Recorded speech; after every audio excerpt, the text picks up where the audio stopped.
او مهمترین و تأثیرگذارترین موجود در تمام تاریخ سرزمین میانه است. باهوشترین در میان تمام آینور، یک تغییر شکل دهنده مکار، ارباب گرگینه ها و استاد بیرقیب جادوی سیاه است. امروز در World of the Rings فارسی ما به ساورون در دوران اول سرزمین میانه خواهیم پرداخت. اما قبل از اون ممنون میشم اگه 1 ثانیه وقت بذارید و به چنلم سابسکرایب کنید.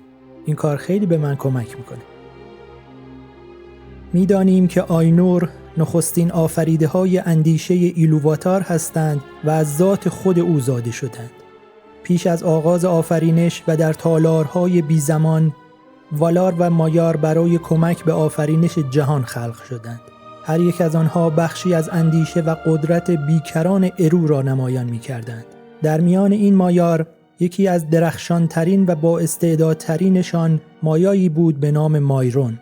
او در آغاز دل در گرو نظم، ساختار و آفرینش‌هایی هماهنگ داشت. پس به خدمت اوله والای آهنگری درآمد. در آن روزگاران او عاشق شکل دادن به ماده و درک قوانین نهان جهان بود و اشتیاقی سوزان برای مشارکت در آهنگ بزرگ آفرینش داشت. او تحت نظر خدای آهنگری این هنر را در بالاترین حد مهارت آموخت. در دل مایرون عشق به نظم به بیماری درمان ناپذیری بدل شد. او دیگر نمیتوانست نقص‌های نظم طبیعی آردا را نادیده بگیرد. در نگاه او رودی که مسیر خود را می‌جست، جنگلی که بی‌قاعده می‌روید و حتی اراده آزاد موجودات، همگی نشان از هرج و مرجی غیر قابل تحمل داشت و نیاز به اصلاح فوری داشتند. او در خدمت اوله تنها می‌توانست بخشی از یک جریان بزرگ باشد، نوازنده‌ای در سمفونی ایلوواتار، و آرزوی مایرون برای اصلاح نقص‌های جهان آردا در سمت درخشان والار قابل دستیابی نبود و در آن سو تنها کسی که جسارت شکستن قالب‌ها را داشت ملکور بود. ملکور نه تنها قوانین را زیر پا می‌گذاشت که خود در پی وضع قوانین جدیدی برای جهان بود. این جسارت و این اراده آهنین برای تغییر ساختار آفرینش برای مایرون مسحور کننده بود. او در ملکور ابزاری یافت که می توانست با حمایت او رؤیای نظم تحمیلی و کنترل مطلق خود را بر پهنه آردا اجرا کند. بدین ترتیب وسواس مایرون به نظم او را از خدمتگزار نور به طرفدار پرشور تاریکی تبدیل کرد. پس او والای آهنگری را رها کرد و به خدمت تاریکی درآمد. مایرون با پیوستن به ملکور به یکی از مخوفترین و کارآمدترین ابزارهای او تبدیل شد. برخلاف خشونت کور دیگر خادمان ارباب تاریکی، اقدامات او حساب شده، زیرکانه و متمرکز بر فریب و فساد بود. او کار خود را نه با جنگ تمام عیار که با تضعیف بنیانهای دشمنان آغاز کرد. او به عنوان معمار اصلی مورگات مسئول طراحی، ساخت و فرماندهی بسیاری از دژهای مستحکم ارباب تاریکی شد. اما نقش او بسیار فراتر از این بود. مایرون هیچگاه قوی‌ترین خادم ارباب تاریکی نبود، اما بدون هیچ تردیدی می توانیم او را باهوشترین و حیله‌گرترین در میان کل آینور بدانیم. او که استاد بیرقیب جادوی سیاه بود، تعداد بسیار زیادی از فرزندان ایلوواتار را با وعده‌های قدرت و دانش ابدی فریب داد و به پرستش تاریکی کشاند.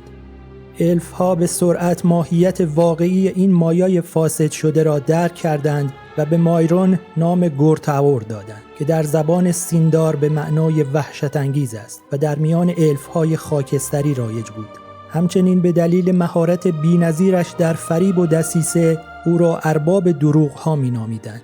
برخی نیز او را سایه تاریک می‌خواندند که اشاره به حضور نامرئی اما همیشگیش در پشت بسیاری از فجایع دوران اول دارد و لقبی که هویت واقعی او را به عنوان ابزار اصلی ارباب تاریکی مشخص می‌کرد خادم مورگات بود.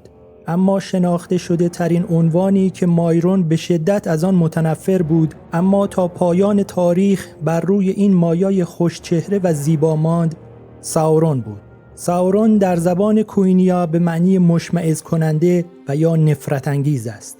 این نام نه توصیف ظاهری که بازتابی از حس عمیق انزجاری بود که وجود فاسد شده اش در الف‌ها برمی‌انگیخت. برخلاف آنچه در سریال حلقه‌های قدرت به دفعات متعدد دیدیم، هیچ یک از اورک‌ها و خادمان تاریکی جرأت نداشتند او را ساورون خطاب کنند. اما الف‌ها، انسان‌ها و دورف‌ها تا پایان تاریخ سرزمین میانه او را به این نام می‌خواندند. بدین ترتیب مایرون به ساورون تبدیل شد، نمادی از شرارتی هوشمند، برنامه‌ریزی شده و بی‌رحم که از تاریکی مورگات نیز خطرناکتر بود. پس از شکست مورگات در نبرد قدرت‌ها، ارباب تاریکی برای بیش از 3000 سال در تالارهای مندوس به زنجیر کشیده شد. قلعه اوتومنو به طور کامل ویران شد و اورک‌ها و خادمان مورگات در گوشه و کنار سرزمین میانه پراکنده شدند. ساورون به عنوان جانشین مورگات تصمیم گرفت تا استحکامات اربابش را حفظ کند و حتی گسترش دهد. در این دوره طولانی اورک‌ها بدون حضور مستقیم اربابشان مستعد هرج و مرج و پراکندگی بودند. اما ساورون اورک‌ها را به وسیله ترس و انضباط آهنین اداره کرد. او برای آنان یک ارباب نامرئی اما حاضر در همه جا بود. با استفاده از جادوی سیاه و اراده شکست ناپذیر، شبکه‌ای از ترس را در میان قبایل پراکنده اورک‌ها حاکم کرد و آنان را در پناهگاه‌های زیرزمینی و دژهای مخفی سازماندهی کرد. به آنان تاکتیک‌ها و فنون جنگ منظم را آموزش داد و از آنان جنگجویانی بسیار کارآمدتر ساخت. پس از ساماندهی و گردآوری اورک‌های پراکنده شده در دل دژها و مخفیگاه‌های بازسازی شده و زیر سایه همان نظم آهنین، ساورون شروع به خلق یکی از مخوفترین مخلوقات دوران اول کرد: گرگینه‌ها. همانطور که در ویدیو تاریخچه گرگینه‌های اربابان تاریکی به طور مفصل به آنها پرداختیم، ساورون که در پی سلاحی برتر و ترسناکتر از اورک‌ها بود، به آزمایش‌های شومی روی آورد. ایده او ساده و در عین حال شیطانی بود: تلفیق قدرت فیزیکی یک شکارچی ماهر با هوش و شرارت یک روح پلید. او گرگ‌های غول‌پیکری را که در کوهستان‌های شمالی میزیستند به دام انداخت و با استفاده از جادوی سیاه، ارواح قدیمی و فاسد شده احتمالاً از میان مایار ضعیفتری که به ملکور پیوسته بودند را فرا خواند و این ارواح را با زور و افسون در پیکر این گرگ‌ها زندانی کرد. نخستین ثمره این آزمایش‌های مخوف گرگینه‌ای بزرگ و قدرتمند به نام دراگلوین بود که به پدر گرگینه‌ها ملقب شد.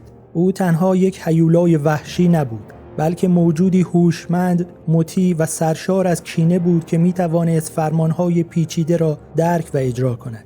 ساورون از گرگینه‌ها به عنوان نگهبانان ویژه، شکنجهگران و شکارچیان ماهر استفاده می‌کرد. آنان مأموریت داشتند تا از دژهای تاریک محافظت کنند، زندانیان را مرعوب کنند و دشمنان سرکش را در دل تاریکی شکار کنند.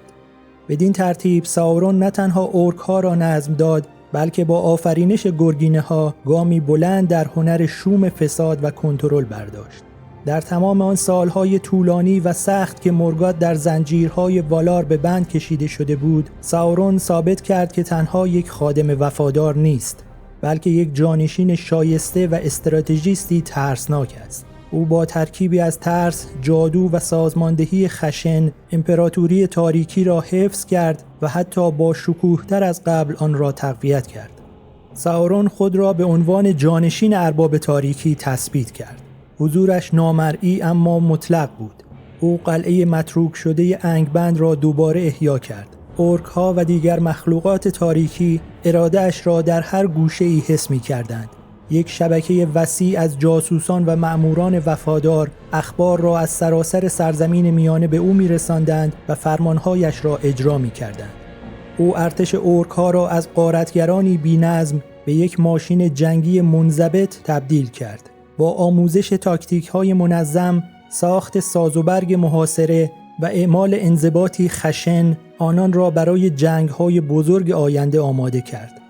رهبران گروه‌های اورک‌ها می‌دانستند که کوچکترین نافرمانی یا شکست به مجازاتی سریع و مرگبار از سوی جانشین ارباب تاریکی منجر می‌شود. در ویدیو و پادکست مربوط به آفرینش اورک‌ها به طور مفصل به منشأ پیدایش و تولید مثل آنها پرداختیم. تحت حکمرانی ساورون، اورک‌ها به طور انفجارگونه‌ای تکثیر شدند و تعدادشان بسیار زیاد شد. او حتی به فریب و متحد کردن قبایل انسان‌های شرور و دور افتاده در شرق سرزمین میانه نیز پرداخت.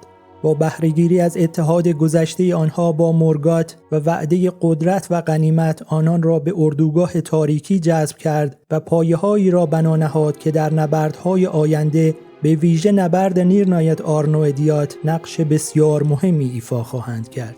در دوران اسارت مورگات، رابطه ساورون و بالروگ‌ها، به ویژه گاتماگ، ترکیبی از احترام متقابل، همکاری تاکتیکی و تقسیم قدرت بود. این دو قدرتمندترین و باهوشترین ژنرال‌های مورگات به شمار می‌رفتند، اما در حوزه‌های کاملاً متفاوتی عمل می‌کردند.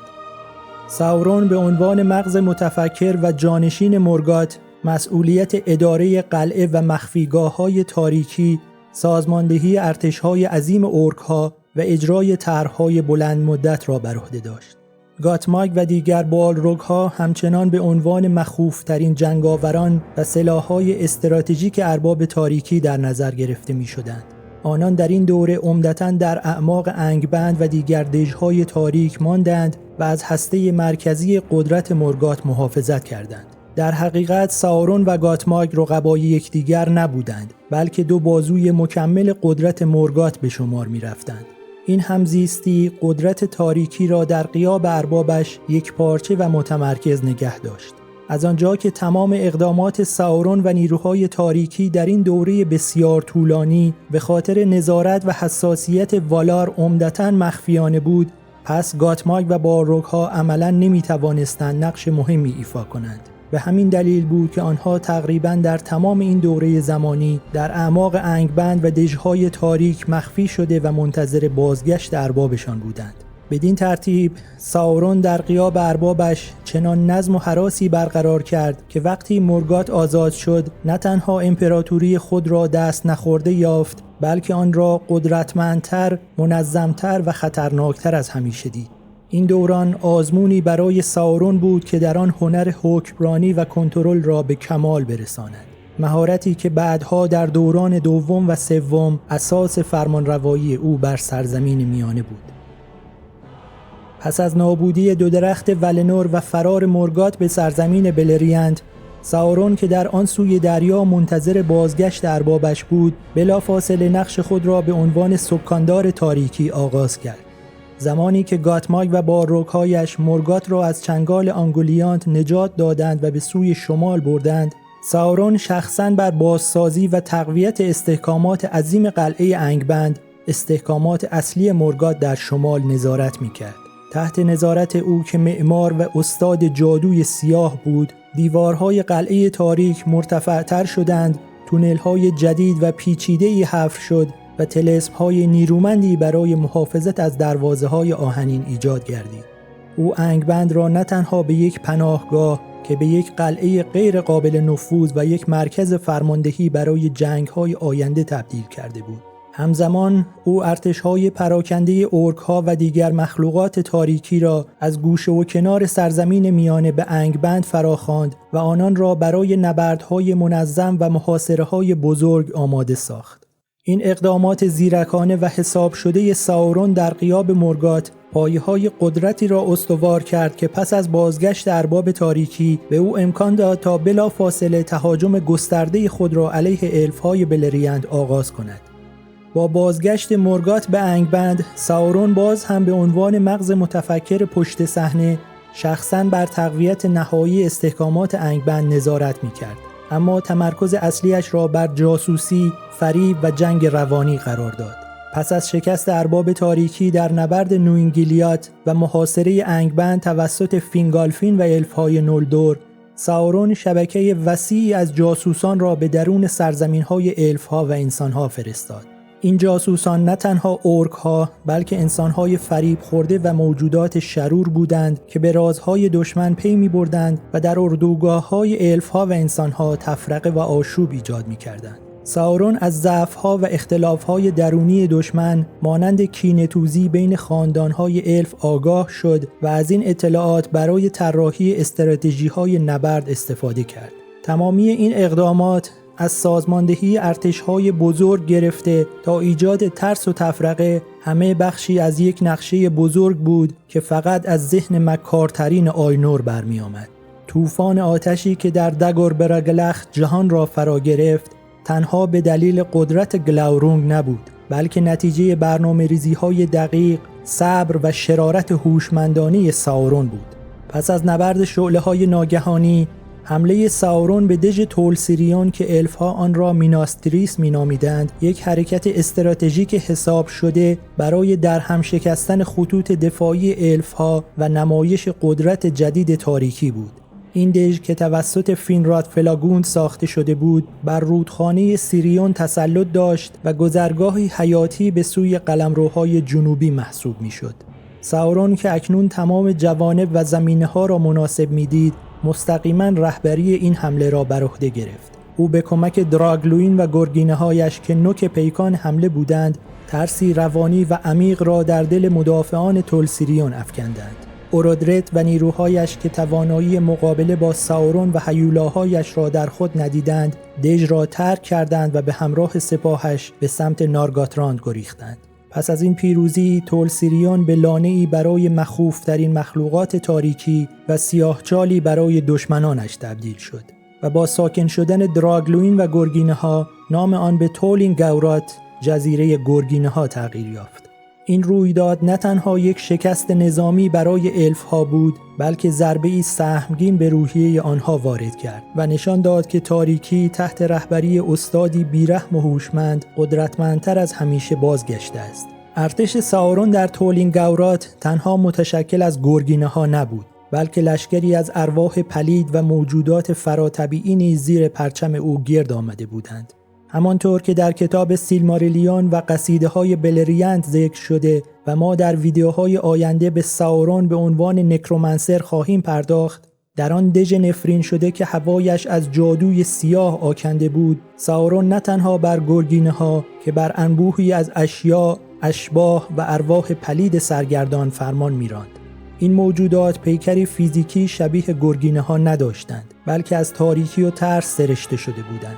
آنان همچون سایه‌هایی سمی در دیوارهای دژ می‌خزیدند و بر ذهن زندانیان چنگ می‌انداختند و آنان را در دریایی از یأس و هراس غرق می‌کردند. نبرد در آنجا نبردی برای تسلط بر روح و اراده بود. هنگامی که برن و فینراد به اسارت درآمدند، این تنها گرگینه‌ها نبودند که به آنها حمله می‌کردند، بلکه ترسی بود که از دیوارها میچکید و فریادهای خاموش ارواح شکنجه شده ای بود که در آن سیاه چال در گردش بود. این لشکر نامرئی دژ را به مکانی تبدیل کرده بودند که امید در آن می‌مرد و شجاعترین جنگاوران نیز در برابر آن به لرزه می‌افتادند.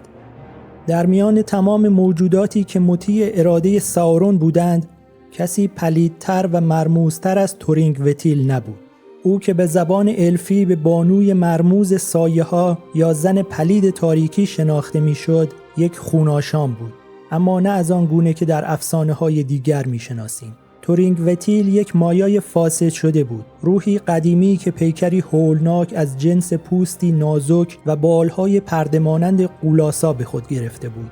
او تجسم پرواز در تاریکی و خبررسانی مرگ بود. نقش او در خدمت ساورون نقشی حیاتی و منحصر به فرد بود. او پیامرسان ویژه و بزرگترین جاسوس ساورون به شمار می رفت. هنگامی که ساورون نیاز داشت پیغام و یا دستوری را به سرعت و به صورت کاملا پنهانی به گوش متحدانش در دورترین نقاط بلریانت برساند، یا زمانی که میخواست از اخبار دشمن آگاه شود، این تورینگ وتیل بود که بر میخواست و چون شبحی در دل تاریکی شب ناپدید میگردید. هیچ دیواری مانع او نبود و چشم هیچ موجودی قادر به دنبال کردنش نبود. در نوشته‌های نخستین تالکین و در مجموعه تاریخ سرزمین میانه، پیوند ساورون با خوناشام‌ها فراتر از یک خادم تنها بود. او به طور مشخص به عنوان ارباب خوناشام‌ها شناخته می‌شد، عنوانی که تسلط او را بر موجوداتی از جنس ارواح پلید و اشباح را نشان می‌داد.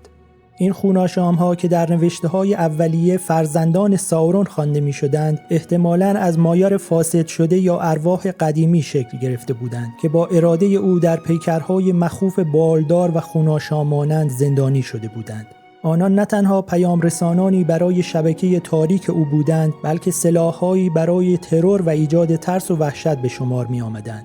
تورینگوتیل بانوی مرموز سایه‌ها تنها مشهورترین نمونه از این گروه بود که نقشش به عنوان پیامرسان ویژه الگویی از کارکرد این موجودات را نمایان می‌سازد. اگرچه روایت نهایی سیلماریلیون بر گرگینه‌ها متمرکز شد، اما این ایده‌های اولیه نشان می‌دهند که ساورون چگونه هنر شوم خود را در فساد ارواح و آفرینش سپاهی از موجودات فراتبیعی به کار می‌بست. در نخستین و خامترین نسخه افسانه برن و لوتین که در کتاب داستان‌های گم شده ثبت شده، ساورون نه در هیبت یک مایای تاریک و پرابهت که در قالب موجودی کاملا متفاوت ظاهر می‌شد. تویلدو، شاهزاده گربه‌ها. تویلدو یا تو اربابی مغرور، بی‌رحم و فوق‌العاده زیرک بود که در قلعه‌ای به نام قلعه تاریکی فرمان می‌راند. او و قومش گربه‌هایی بزرگ، سخنگو و شیطانی خادمان ملکور به شمار می آمدند. تویلدو شخصیتی کینه‌توز و حیله‌گر داشت که از قدرت جادویی خود برای به دام انداختن و اسارت برن استفاده کرد و لوتین مجبور شد با نبوغ و جادوی خود برن را از چنگال این ارباب گربه‌ها نجات دهد. این ایده اولیه به طور کامل کنار گذاشته شد. تالکین به تدریج دریافت که برای تجسم پلیدی در این مقیاس به موجودی انتزاعی‌تر و جهانی‌تر نیاز دارد. بنابراین شخصیت شاهزاده گربه‌ها محو شد و جای خود را به ساورون، ارباب گرگینه‌ها داد. گربه‌های شیطانی با گرگینه‌های زاده تاریکی جایگزین شدند و قلعه تویلدو به تولینگاورات، دژ مخوف ساورون تبدیل شد. این تحول نشان دهنده پالایش نگاه تالکین است. او یک شر خانگی و ملموس، یک گربه شیطانی بزرگ را به شروری جهانی و اسطوره‌ای تبدیل کرد. یک مایه فاسد شده که هیولا می‌پرورد. بنابراین اگرچه در دنیای نهایی ساورون هیچ ارتباطی با گربه‌ها ندارد، ولی ریشه‌های او به طور شگفت‌انگیزی در افسانه‌ای درباره یک ارباب گربه خبیث نهفته است. با نابودی دورتونیان در نبرد شعله‌های ناگهانی، بازمانده انسان‌های خاندان بئور تحت رهبری باراهیر همچون خاری در چشم مورگات به نبردهای پراکنده خود در سرزمین ویران شدهشان ادامه دادند و خشم ارباب تاریکی را به نقطه اوج رساندند. این گروه کوچک انسان‌ها با حمله به کاروان‌های تدارکاتی و گروه‌های اورک‌ها اقتدار ارباب تاریکی را به چالش می‌کشیدند و نشان می‌دادند که آتش مقاومت هنوز خاموش نشده است. مورگات در تالارهای تاریک خود در انگبند فرمانی قاطع صادر کرد. او به ساورون که اکنون ارباب دژ گرگینه‌ها بود دستور داد که باراهیر و تمام یاغیان دورتونیان را نابود کند. ساورون با کارایی مخوف همیشگی خود این مأموریت را به عنوان اولویت اول خود پذیرفت. ساورون برای یافتن مکان مخفیگاه باراهیر از سلاح همیشگی خود یعنی فریب و سوء استفاده از رنج‌های پنهان انسان‌ها استفاده کرد. گورلیم یکی از یاران باراهیر که همسرش آیلنیل در طی یورش‌های اولیه مورگات ناپدید شده بود، به امید یافتن نشانی از او هر شب به طور پنهانی به ویرانه‌های خانه قدیمیشان باز می‌گشت. ساورون که از این موضوع آگاه شده بود، طلعی شیطانی چید. او شبحی زیبا و فریبنده به شکل آیلنیل ساخت و آن را در میان ویرانه‌های خانه گورلیم پدیدار کرد. تصویری که با دقت و با استفاده از درد و رنج درون حافظه گورلیم ساخته شده بود. گورلیم در اشتیاق دیدار همسرش فریفته این شبح شد و سعی کرد به او نزدیک شود، اما اورک‌های ساورون که در کمین بودند او را اسیر کردند. آنها گورلیم را به زور به دژ تاریک تولینگاورات و به حضور خوفناک خود ساورون بردند. در تالارهای تاریک و نمور جزیره گرگینه‌ها گورلیم در برابر ساورون ارباب دروغ‌ها ایستاد. حضور ساورون همچون تاریکی مطلق بود و چشمانش چون زغال‌های گداخته در هیبتی مرموز و ترسناک می‌درخشید. اورک‌ها و گرگینه‌ها چون پیکره‌هایی از کابوس در سایه‌های اطراف او صف کشیده بودند. ساورون با صدایی آرام، مسحور کننده و مرگبار با گورلیم سخن گفت. او مستقیما به عمیق‌ترین زخم‌های روح گورلیم حمله برد. عشق و اشتیاق او به همسر گم شده اش آیلنیل. چرا خودت را این گونه عذاب می‌دهی گورلیم؟ صدایش چون زمزمه‌ای سمی در هوای سرد تالار می‌پیچید. می‌توانی این رنج را پایان دهی. می‌توانی بار دیگر او را در آغوش بگیری. تنها کافی است وفاداریت را به کسانی که دیگر شایستگی آن را ندارند کنار بگذاری. او تصویری زنده و فریبنده از آیلنیل در ذهن پریشان و شکست خورده گورلیم پدید آورد. این وسوسه همراه با خستگی سالها فرار، گرسنگی و نومیدی، پایه‌های مقاومت او را سست کرد و آخرین کورسوی امید را در قلب او خاموش کرد. گورلیم در آرزوی بازگشت به زندگی و عشقی که از دست داده بود تسلیم شد. او با چشمانی پر از اشک محل مخفیگاه باراهیر و انسانهای دورتونیان را فاش کرد. در آن لحظه نگاه ساورون از نوازشی شیطانی به ترسی یخزده تبدیل شد. او با صدایی که حالا از هر رحم و بخششی خالی بود فریاد زد: ای احمق، من تو را به نزد آیلنیل خواهم فرستاد، اما تنها برای این که به او بگویی چگونه خیانت کردی. او مدتها پیش مرده است و من تنها برای فریب دادن احمقی چون تو شبحش را از گور برانگیختم. سپس با بی‌اعتنایی کامل و با بیرحمی بی انتهایی او را کشت. گورلیم نه تنها خودش و شرافتش که آخرین ذره امید انسانها را نیز در آن سیاه چال نمور و تاریک به کام مرگ فرستاد. با استفاده از اطلاعاتی که از این خیانت به دست آورده بود، ساورون نقشه حمله مرگبار به مخفیگاه باراهیر را کشید و دورتونیان را برای همیشه در تاریکی فرو برد. گروهی از مخوفترین گرگینه‌ها و اورک‌هایش را که برای شکار و ترور آموزش دیده بودند به سوی آنان گسیل کرد. این یورش در سکوت و تاریکی رخ داد. گرگینه‌ها با استفاده از غریزه حیوانی و هدایت اراده ساورون خود را به مخفیگاه پنهان باراهیر رساندند و حمله را آغاز کردند. نبرد کوتاه و یک طرفه بود. مردان باراهیر اگرچه شجاعانه جنگیدند، اما در برابر این هیولاهای آموزش دیده و نیروهای تاریکی که پشتیبان آنان بودند هیچ شانسی نداشتند و یکی پس از دیگری کشته شدند.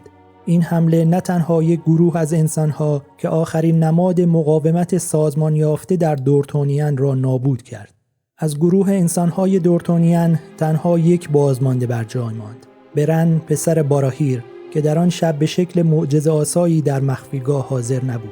پس از مرگ پدر و یارانش، برن در جنگل‌های دورتونیان سرگردان شد و پس از ماجراهای بسیاری که در ویدیو مربوط به خودش به آن خواهیم پرداخت، به جنگل دوریات رسید و داستان باشکوه و عاشقانه او با لوتیان، دختر پادشاه تینگول آغاز شد. تو ویدیو و پادکست مربوط به تاریخچه گرگینه‌ها به جزئیات اسارت برن و فینراد در سیاهچال تولینگاورات و نجات برن به دست فینراد، لوتیان و هوان پرداختیم. برای طولانی نشدن این ویدیو میتونید جزئیات اون داستان رو از لینک هایی که بالای صفحه و تو دیسکریپشن میذارم تماشا کنید. اکنون به ادامه داستان ساورون بعد از شکستش به لوتیان و هوان بپردازیم. پس از شکست تحقیرآمیزش میان آرواره‌های هوان، ساورون دو راه پیش رو داشت. به عنوان یکی از مایار او فناناپذیر است. پس میتوانست تسلیم لوتیان نشود و جسم فیزیکیش را رها کند. اما همانطور که همه میدانیم بازیابی جسم فیزیکی برای او بیش از هزاران سال طول خواهد کشید. پس ساورون در ازای آزادیش کنترل جزیره و استحکامات تولینگاورات را به لوتیان تسلیم کرد. ساورون که روزی دست راست و جانشین ارباب تاریکی و فرمانده مغرور دژی شکست ناپذیر بود، اکنون با غروری خرد شده و بدنی زخمی از نبرد با هوان در تاریکی می‌خزید. ترس از خشم مورگات که هیچ شکستی را بر نمی‌تابید بسیار عمیق‌تر از زخم‌های جسمش بود. برای پنهان شدن از چشم‌های خشمگین ارباب تاریکی و نیز فرار از تعقیب احتمالی دشمنان، او نیاز به پوششی جدید داشت. ساورون دیگر نمی‌توانست در هیبت و زیبایی یک مایا ظاهر شود. بنابراین تمام قدرت و جادوی سیاه خود را به کار گرفت تا ذاتش را در پست‌ترین و مخوفترین شکلی که می‌توانست مخفی کند. او پیکری لاغر پوشیده از پوستی تیره و چسبیده به استخوان با بالهایی پرده مانند و چشمانی گود و نور گرفته برای خود برگزید. یک ومپایر بزرگ و خونخوار. این شکل هم توانایی پرواز برای فرار سریع را به او میداد و هم هویت واقعی او را در زیر پوشش یک موجود هراس‌انگیز پنهان می‌کرد. در این ظاهر جدید و مشمئز کننده از رودخانه سیریون گذر کرد و مانند شبحی سیاه بر فراز جنگل‌های تاریک و انبوه دورتونیان، همان سرزمینی که خود زمانی قصد نابودیش را داشت، پرواز کرد. او در اعماق تاریک ترین جنگل‌ها در میان درختان درهم پیچیده و سایه‌های سنگین پناه گرفت. ارباب سابق دژ گرگینه‌ها اکنون به یک شکارچی منزوی تبدیل شده بود که در ترس از خشم مورگات و شرم شکستی تحقیرآمیز در گمنامی و تاریکی مطلق به سر می‌برد. الف‌ها و انسان‌هایی که جرأت نزدیک شدن به آن جنگل را داشتند، از حضور ارواح پلید و گرگینه‌هایی گزارش می‌دادند که زیر نظر فرمان موجودی شرور و نامرئی عمل می‌کردند. اما آنان این قدرت شرور و مرموز را نمی‌شناختند. از آن پس آن جنگل‌ها رفته رفته به طور کامل متروکه شد و الف‌ها آن را تارنوفوین نامیدند، به معنی جنگل زیر سلطه تاریکی. او دیگر ساورون ارباب گرگینه‌ها و جانشین مورگات نبود، بلکه به یک افسانه ترسناک و نامرئی بدل شده بود. شبحی که در سایه‌های تارنوفوین حکومت می‌کرد و منتظر بود تا زخم‌هایش التیاب یابد و روز انتقام فرا رسد. این دوران یکی از تاریک‌ترین و منزوی‌ترین دوره‌های زندگی ساورون بود، زمانی که او از یک فرمانده باشکوه به یک شبح پنهان در اعماق جنگل‌ها تنزل یافته بود. پس از بازیابی نسبی قدرتش و احتمالاً بخشیده شدن توسط مورگات، ساورون دوباره به عنوان یک فرمانده ارشد در ارتش تاریکی ظاهر شد. او دیگر بر دژی مستقل فرمان نمی‌راند، اما بدون شک در برنامه‌ریزی و اجرای حملات بزرگ مورگات در اواخر دوران اول نقش داشت. مهمترین نقش او در این دوره احتمالاً فرماندهی عملیات در نبرد خشم بود. هنگامی که والار ارتش عظیم خود را برای نابودی نهایی مورگات به سرزمین میانه فرستادند، ساورون یکی از فرماندهان ارشد مدافع انگبند بود. او شجاعت و یا شاید حماقت آن را داشت که برای مدتی در برابر خشم والار و خیل عظیم لشکر ولنور مقاومت کند. در روزهای پایانی جنگ خشم، زمانی که شکست مورگات قطعی و سایه تاریکی در حال فروپاشی بود، ساورون برخلاف اربابش که تا لحظه آخر ایستادگی کرد یا بسیاری از بالرگ‌ها که ترجیح دادند در آتش نابودی مورگات بسوزند، ساورون راهی دیگر را برگزید. او خود را به ایانوه، خادم مانوه و فرمانده کل ارتش ولنور تسلیم کرد. در برابر نماینده قدرت والار، ساورون نقش یک خادم فریب خورده و پشیمان را ایفا کرد. او با سخنانی شیوا و فریبنده تمام گناهان و جنایت‌هایش از شکنجه و فریب گرفته تا جنگ افروزی‌ها را به گردن ارباب سابقش مورگات انداخت. او ادعا کرد که تحت سلطه اراده او بود و اکنون که آن زنجیر شکسته شده از کرده خود پشیمان است و طلب بخشش می‌کند. او حتی در ظاهر پذیرفت که در محکمه والار در ولنور حاضر شود تا عدالت در موردش اجرا گردد. اما این نمایش یک فریب بزرگ بود. ساورون هرگز قصد واقعی برای توبه نداشت. هنگامی که ایانوه به او فرمان داد تا برای دریافت داوری به ولنور برود، غرور ذاتیش و همچنین ترس از مجازات والار اجازه نداد چنین کند. در عوض دوباره به تاریکی گریخت و در سرزمین میانه پنهان شد. این تصمیم ماهیت واقعی او را نشان میداد. موجودی که هدف نهاییش قدرت بود، نه وفاداری کورکورانه. او حاضر نبود برای مورگات بمیرد. بنابراین در میان هرج و مرج نبرد و در حالی که سرزمین بلریان در زیر پایش از هم میپاشید، از مهلکه گریخت و در گوشه‌ای تاریک و فراموش شده از جهان پنهان شد. این فرار پایان حضور فعال او در دوران اول بود، اما پایان کارش نبود، بلکه آغاز دورانی جدید از تاریکی و پلیدی بود. او در دوران دوم دوباره ظهور خواهد کرد و معنی واقعی فرمانروای تاریکی را به رخ تاریخ خواهد کشید. به پایان داستان ساورون در دوران اول رسیدیم.